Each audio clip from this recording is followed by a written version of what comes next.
Hey family, what is up and welcome to my YouTube channel. Welcome to the 5th installment of the Habakkuk series, which basically speaks about vision. And I'm so excited. We're almost coming to the end of this series. I hope and trust that you've been blessed from the beginning up till now. We've spoken about the power of imagination, importance of vision. We've spoken about writing it plainly. I hope that you've grasped something, have learned something. And today we're going to move forward to the part that is the most difficult, which is process. Now I'm going to read from Habakkuk chapter 2 verse 3, which says, "For the vision is for an appointed time, and it hastens to the end. It will not deceive or disappoint, though it tarry. Wait for it, because it will surely come. It will not be behindhand on its appointed day." Now, when it speaks of an appointed time, it speaks of a time allocated and designed for it. Like, you will get there. No weapon formed against you will actually prosper. You will eventually get to the place that you desire to get to, or the place that God has shown you that you will get to. There is a set time, an appointed time for that vision to come to pass. Now it says that though it tarries, wait for it. Now to tarry speaks of a delay. There's an element of being slow. Things are not moving at the pace that you want them to move at. And this happens to all of us when we speak of vision.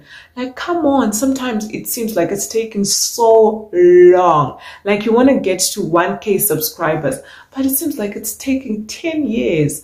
For me, this is basically like the 5th year, and it's so easy to lose hope and faith and courage. But I want to give you a word of assurance that it will come to pass. Though it tarries, though it seems slow, but it will surely come to pass. This particular verse speaks to gifts such as patience, because it says, though it tarries, though it seems like it's taking longer than expected, be patient. It speaks to the ability to remain consistent in what you're doing. Continue to be consistent, continue to post, continue to sow into your idea, continue to work hard to develop your idea, to think more, to be more creative, to tap into your higher creative self as you invest into this vision. Even though it seems like it's overly delayed, but you have hope, you have faith that it will surely come to pass. It speaks of understanding the process. And I think the best part of process is that you've got the ability to then say, you know what, I just want to go through the process, but I want to enjoy the process.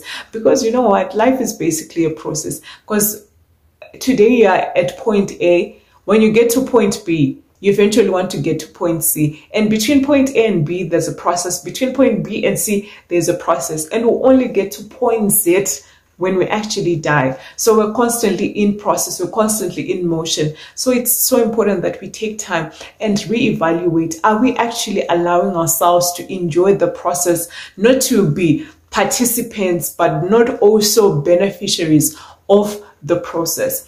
Now, when we speak of Joseph, this man had a dream, and he was standing in the middle, and his brothers were surrounding him and bowing to him. Now this speaks of a vision that Joseph had. And now imagine what he had to go through. Like, he was sold as a slave.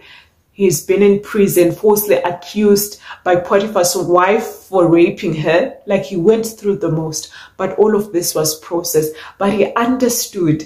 He had a vision that one day he would rule, he would subdue, one day he would be a man of power. And did that not come to pass? It surely came to pass, but it took patience, it took endurance, it took long suffering, it took, his constant prayers, and probably just saying, Lord, I actually miss my family. I don't know how my dad is doing. I don't know how my little brother Benjamin is doing, but I trust that you are with them. So it takes so much work. As he served in Potiphar's house, he served so diligently that Potiphar entrusted him with everything. So even in the process, we serve with our everything. We give our all to that process and trust that God is with us even in the process, even in the fire. When we speak of Daniel's process included literally being thrown into the fire. But there was a fourth man in the fire. While the king's men were sent to throw them into the fire got burnt, but he was preserved. So God will also preserve you because he's a faithful Father. He's a faithful God, the one that gave you a vision. He who started a good work in you will ensure that it comes to completion, to good completion, to great completion, to perfect completion, to an amazing, excellent completion.